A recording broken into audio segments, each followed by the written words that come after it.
mi familia era liberal. Era familia liberal. Era familia liberal. Tal es así que me tuve que venir acá. Tenía un 25%, por la medalla de oro tenía un 25% de posibilidades de ingresar, o sea, a mi favor. Pero igualmente era difícil ingresar. Había 700 cupos en esa época para ingresar.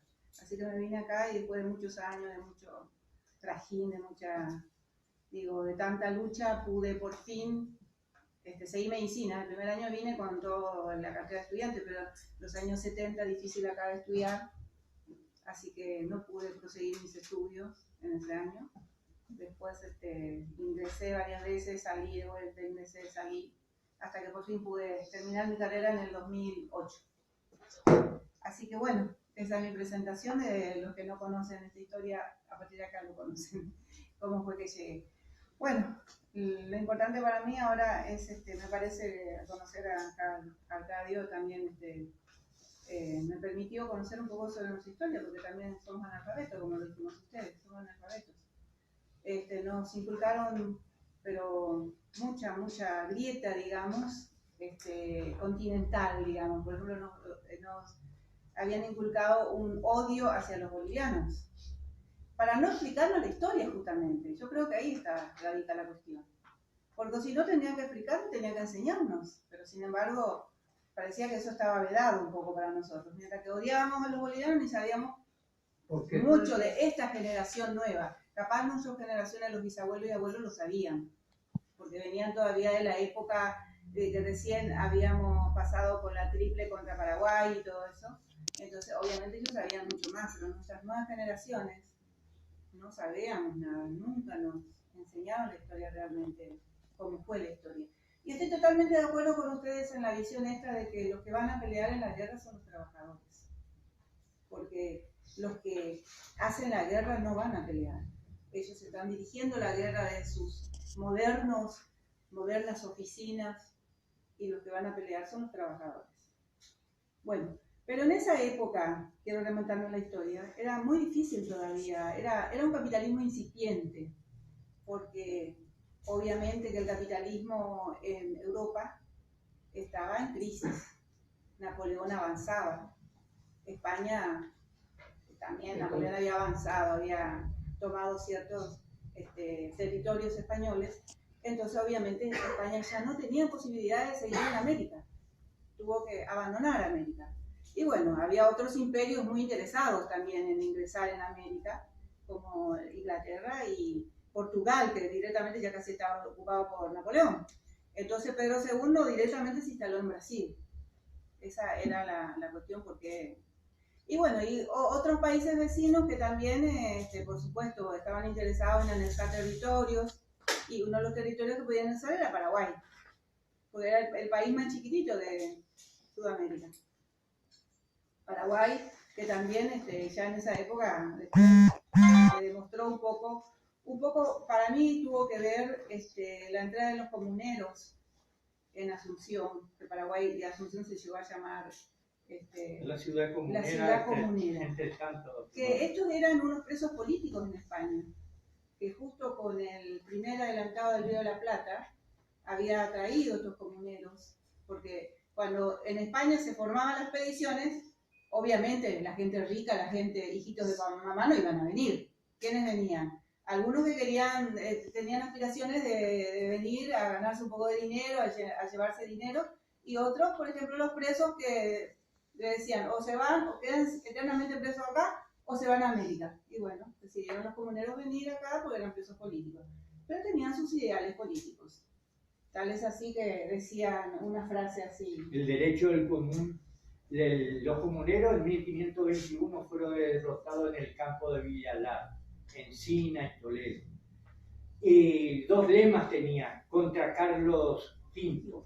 Carlos V fue emperador de España, de los Países Bajos, y mientras él se fue para coronarse emperador, Carlos I en Alemania, se produjo el enfrentamiento. Y los ministros de Carlos V eran los flamencos.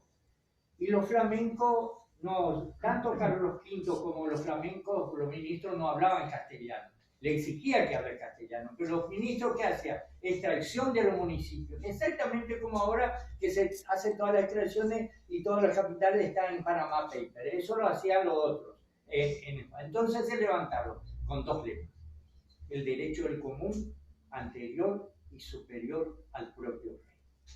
Pero lo respetaba al rey, pero le pone esa cosa. Y segundo, que no todos los deseos de los príncipes deben ser obedecidos, de los ministros. Y con esos dos lemas llegaron a Asunción. Todo esto, entre ellos, mismo Martín de Irala, Ayola, hay un montón, porque cuando se refundó Buenos Aires, se refundó de Paraguay con barco, y a Velasco, a Cabeza de Vaca, el segundo adelantado, lo llevaron a España, lo mandaron con barcos construidos en Paraguay por los comuneros que sabían hacer barcos. Ellos se casaron con la originaria, y los hijos de ellos, eso en 1541, en adelante, en 1555, en Asunción hubo un gran levantamiento, los hijos de los comuneros, que exigían los derechos y se enfrentaron con los reales, los hijos de los comuneros, los reales que eran dos grupos bien separados, los expedicionarios, los comuneros por un lado y los reales por otro lado, y se enfrentaron y ganaron los comuneros. De ahí salen las nuevas razas, los paraguayos, tomar posesión de la tierra. Una característica diferente de los argentinos, diferente de los brasileños, diferente de los bolivianos, diferente de todos. El paraguayo, su característica es único, pero también tomado en cuenta, y cierro con esto, de que es un aporte para la humanidad. Hago una pregunta. En ese entonces, si la revolución de Napoleón, supuestamente, ayudó, es decir, España tenía que buscar sí o sí dinero, oro, lo que fuere, porque estaba muy endeudado. Sí. Con respecto a Napoleón tomó España. Ahí fenece los derechos de España en 1810. Por eso la Real...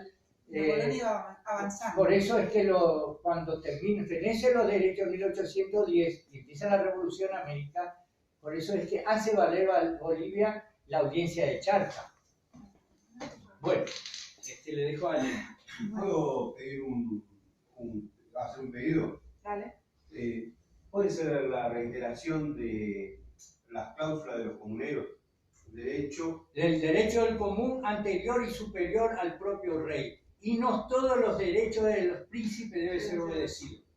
Ellos perdieron la guerra contra los reales en 1521, mientras Carlos V estaba En Europa. en Encina, Toledo, en España. Y fueron todos presos. Por eso siempre dice, la expedición de América fue popular por presos, pero presos por luchar por sus ideales. Pero el primer adelantado fue saqueador de Roma, es diferente. O sea, Pedro Mendoza fue saqueador de Roma, pero los comuneros eran por sus ideales. Son dos cosas totalmente diferentes. Revolucionarios que vinieron, pedían pala, asada, pico, y pedían mujeres, porque allá ya se morían todos y acá encuentran la nueva tierra. Listo. Gracias. Bueno, voy a darle de perdón. Bueno, mi idea era reflexionar un poquitito sobre la guerra. Por eso digo, eran en estas épocas, obviamente, después de grandes revoluciones que sucedió en el mundo, como la Revolución Francesa en 1769, la Revolución Rusa en 1905, 1917, en 1905 la primera intento de revolución, pero recién fue en 1917 la revolución triunfadora, digamos. Bueno, todas esas revoluciones, por supuesto, fueron un poco el espejo, un poco también de América, después más adelante, fueron el espejo. Razón por la cual, por ejemplo, siempre se manejan de esta manera en el mundo. Cuando las papas queman para los gobiernos que son muy capitalistas en nuestras épocas neoliberales, nuevos liberales, teníamos que decir, obviamente nos dan siempre gobiernos que dan al pueblo, que comúnmente se llama populista, que no está mal decirlo, porque ellos bregan por los derechos del pueblo, de lo popular. Y cuando después la gente se queda tranquila pensando que ya lo tengo, viene un mentiroso y le dice, yo les voy a dar más. Eso que tienen es poco todavía. Y ahí nos engaña de vuelta. Y en la alternancia democrática, mentirosa, capitalista, nos impone de vuelta un gobierno neoliberal que aplasta todo y que nos metió, como este gobierno, actualmente, disculpen, no quiero ofender a nadie, en una deuda terrible. Bueno, yo pienso que es importante siempre reflexionar sobre la guerra. En esa época había guerras. No podíamos escindirnos de no tener guerra. Y sobre todo en América, porque peleaban por las regiones. A ver, Estados Unidos no tenía muchas riquezas mineras. Bolivia sí tenía el Alto Perú, era el imperio del Alto Perú, pertenecía a Bolivia. Tenía muchas minas, oro, plata, estaño, todo tenía. Paraguay era una planicie y razón por la cual el tema de los comuneros también prendió mucho ahí, porque era un lugar tranquilo, pacífico, se podía hacer, poner sus casas, crear familia, animales, plantar, mientras que las otras regiones tenían muchas montañas y Paraguay era planicie casi, con pocas montañas. Eso también ayudó a que los guaraníes también fueran más sedentarios. Más montaña y menos serranía. Menos serranía, por eso, con menos serranía.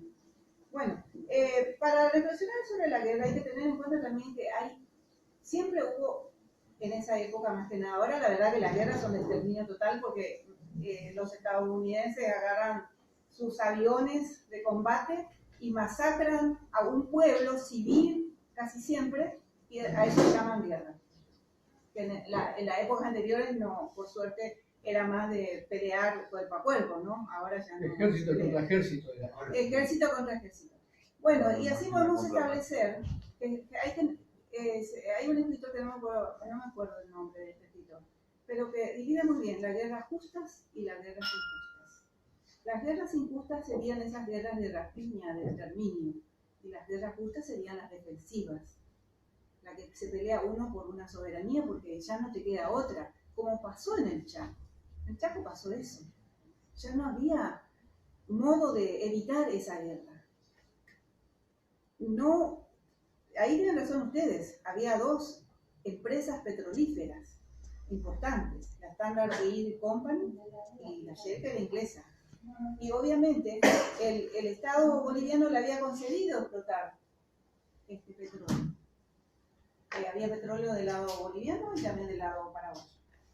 Así que eso fue un poco, digamos, para recordarnos de cuál era el interés de estas dos empresas. Y no solamente eso, sino que sirvieron de aval, como lo dijeron ustedes, porque Bolivia vendió bonos bolivianos a Estados Unidos por 60 millones de dólares.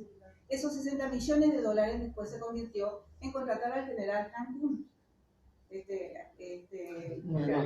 alemán. Está entre los ejércitos bolivianos, estaba también el general Timanis, que llegó hasta la Gerenza, y a donde llegó la Gerenza en época de crecimiento, ahí a donde está la Gerenza, donde está el ejército de la octava, está una laguna en formación de río.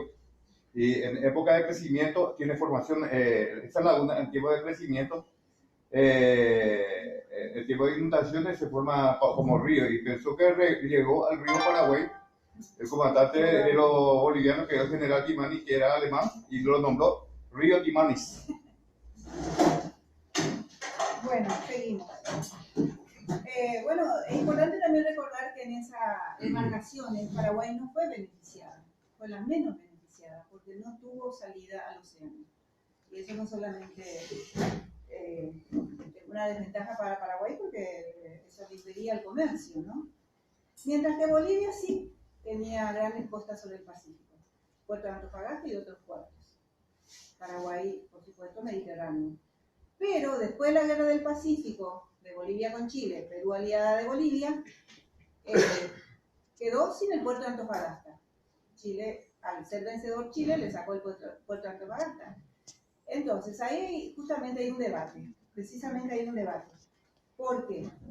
Porque recién después de haber perdido la costa del Pacífico, Bolivia se enteró que Paraguay, después del tratado de Charcas, supuestamente, en ese tratado justamente se posó, era la excusa para Bolivia, que justamente el Chaco le pertenecía supuestamente a Bolivia por ese tratado. Pero acá entra a jugar el derecho. Nosotros, nuestro derecho en América se basa en el derecho romano, el derecho napoleónico, y después, por supuesto, los dos grandes que fueron de Sargent y Freitas en Brasil. Pero que tomaron todo el derecho romano y del derecho napoleónico. El utis possidetis y el utis possidendi. El utis possidetis es la cuestión de quién tiene derecho sobre algo. O sea, la ley del derecho sobre una propiedad. Esto es mío porque yo lo compré, porque yo lo pagué, porque esto es mío. Y el utis possidendi es quién posee. Por ejemplo, por el derecho, por el tratado de Charta, supuestamente un gran sector del Chaco era de Bolivia, supuestamente, pero ellos nunca reclamaron, nunca dijeron nada. Paraguay se independizó en 1811 y ya desde la colonia se tenía Paraguay como dueño del territorio de Bolivia, perdón, del Chaco. Y Bolivia se independizó en 1825, pero nunca reclamó el Chaco. Entonces ahí entra a figurar lo que se llama el derecho real, el derecho de posesión, el derecho de ocupar un territorio. Ahí incluso se basa el usucapión hoy en día, moderno, ¿no? Que cuando vos por 20 años ocupás una tierra que nadie lo reclamó y vos iniciaste el juicio de usucapión, sos dueño de esa tierra. Porque perdió aquel que no lo ocupó. Ese es el derecho de poseer, el derecho de la posesión en sí mismo. Bueno, eso es un poco el tema de la posesión de la tierra del Chaco, digamos, de Paraguay, en el cual Paraguay ejerció su defensa, digamos. Bueno, decíamos que Bolivia, su natural salida era el Pacífico y no el Atlántico, porque pasar al Atlántico, o sea, tener que salir al Atlántico era muy, muy penoso para Bolivia. Pero como este estándar hoy, más que nada, Company, tenía la concesión de Bolivia de los petróleos, de la empresa petrolera, tenía que armar una cañería larguísima que tenía que cruzar pantanos, selvas impenetrables, desiertos, y por lo tanto le era mucho más difícil hacer eso, digamos, ¿no? Pero no tenían otra, supuestamente empujado por estas empresas, no tenían otra opción. Entonces miraron, por supuesto, esperanzados en recuperar el Chaco paraguayo, ¿no? Así fue, por ejemplo, que en un momento dado, cuando Argentina también había pedido, o sea, había también entrado en una cuestión de que el gran territorio del Chaco le pertenecía, desde el río Bermejo hasta el río Verde, se hizo un arbitraje donde el presidente de Estados Unidos, Hayes, ahí lleva el nombre de Hayes, había fallado. Y este presidente había dicho, había fallado que esa tierra era, el Paraguay tenía un justo título sobre esa tierra. O sea, eso falló a favor de Paraguay. Y Bolivia tampoco dijo nada. Bolivia se cayó la boca. Así durante 400 años más o menos Bolivia nunca puso una escuela, nunca puso un ferrocarril, nunca puso un telégrafo, nada en Bolivia. Pero Paraguay sí, Paraguay tenía las misiones más allá de que a lo mejor vendía a los menonitas y todo eso, esa parte de tierra. Pero tenía posesiones sobre esa tierra en Paraguay, o sea, tenía gente que ocupaba. Estaban los originarios, por ejemplo, hay 2 originarios ahí que también están allá en la foto. Eso en el río Parapití, las originarias. Sí. Nosotros ahora se están estudiando ahora en la... acá están las originarias. En el río Parapití, cuando se encontraron, llegaron los paraguayos, recibieron muy emocionados, sabían que nuestros parientes iban a venir algún día. Estos son las tejedoras del río Parapití, esta anciana de más de 100 años haciendo cerámica. Estos son los indios guarayos que trabajaban en las estancias.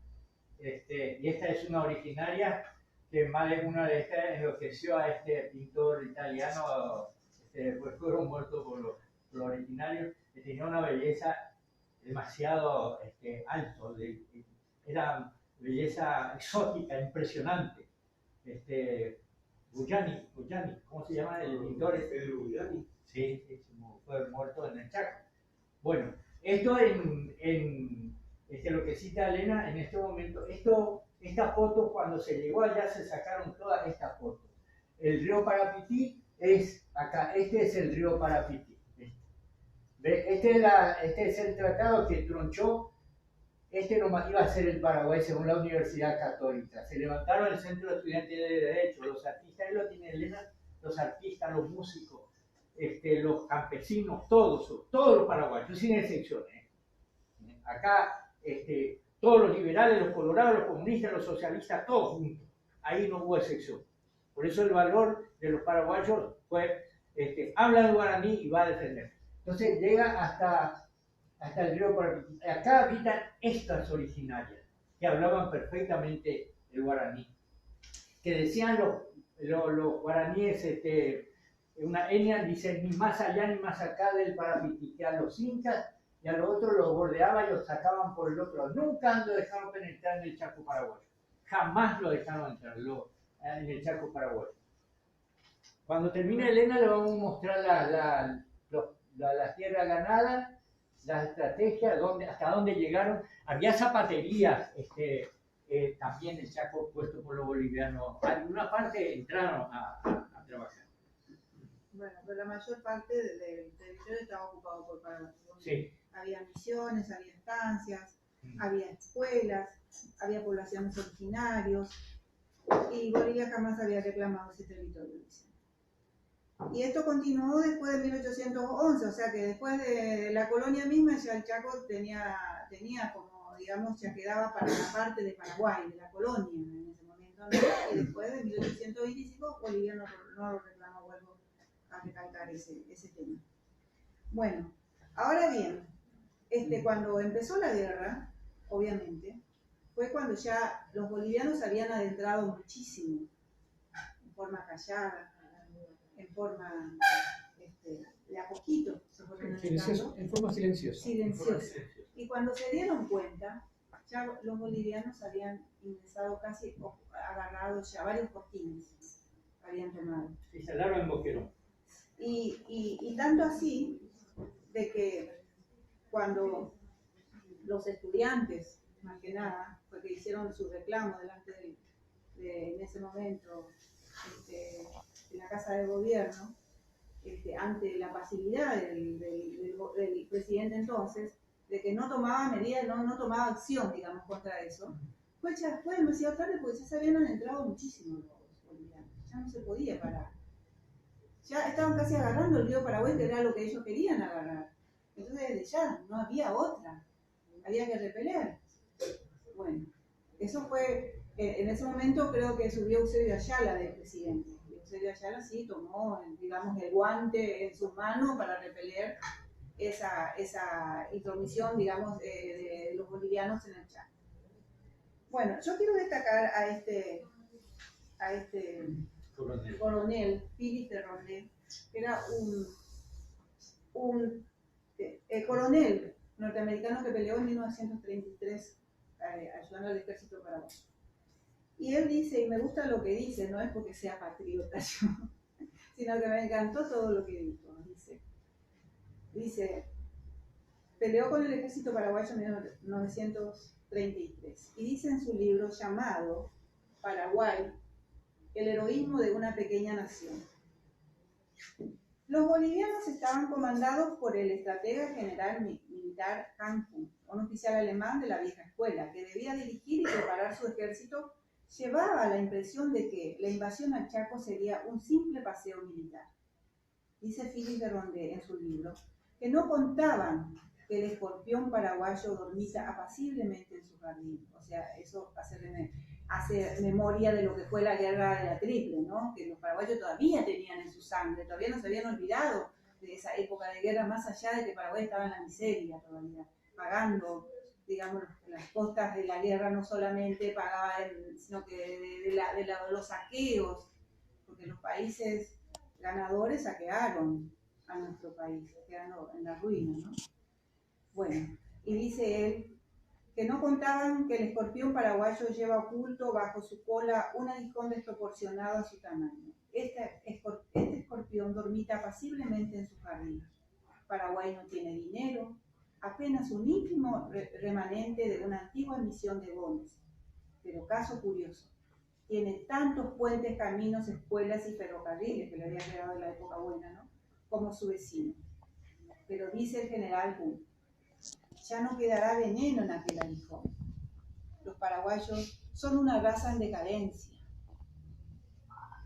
Por lo tanto, admitirán mansamente que se les invada el jardín y se les traiga el aguijón.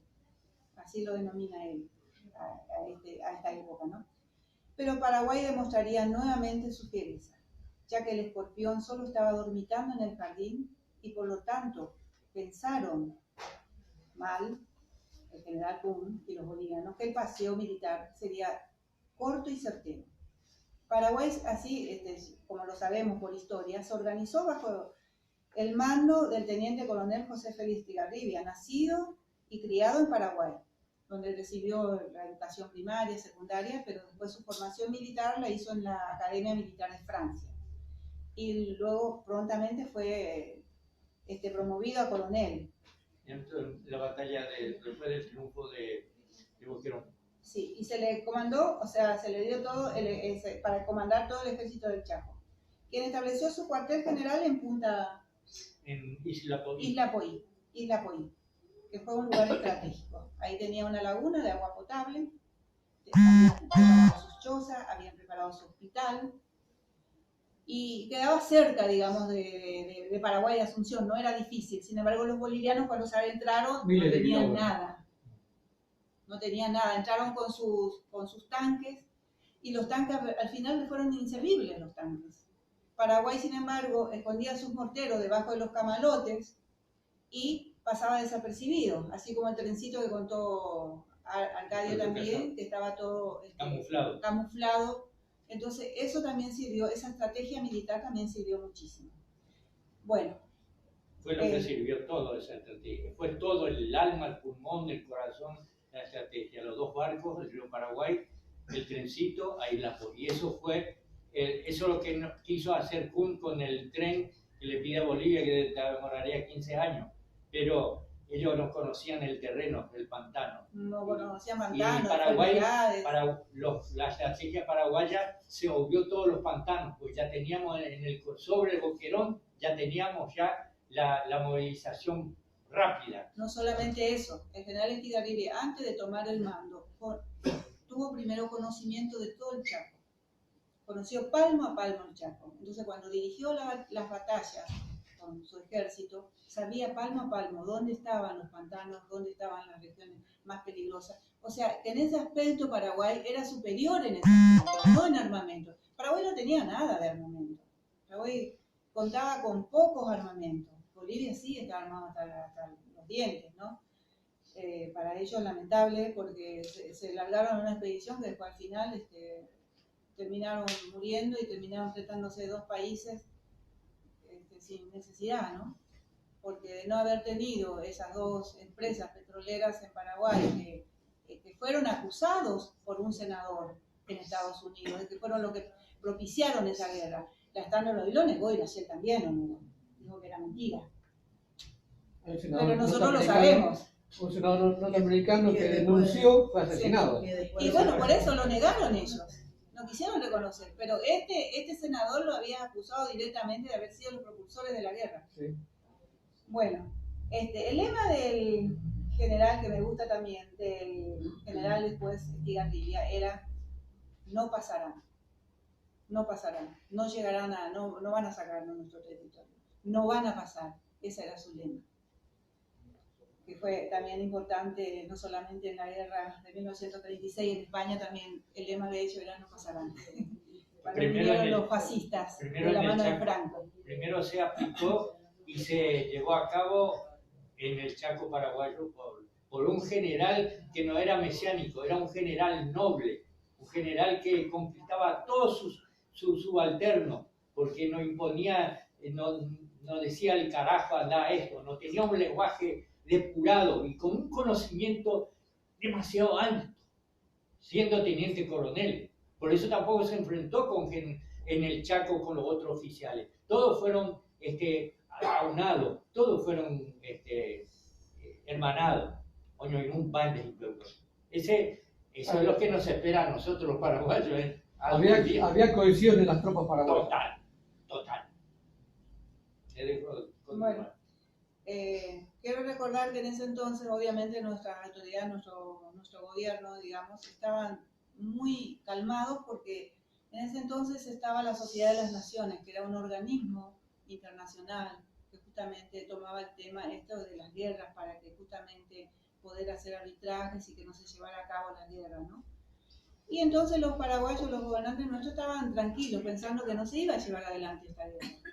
Estaban esperanzados en que no solamente la Sociedad de las Naciones iba a intervenir para parar esa guerra, y también pensaban que Estados Unidos también no iba a permitir, tanto así también como las naciones vecinas, pero fue más fuerte eso que ustedes dijeron, la Standard Oil y la Shell, el interés económico, que ellos lo negaron, pero que en el fondo habrá sido justamente la directiva habrá venido del gobierno de Estados Unidos.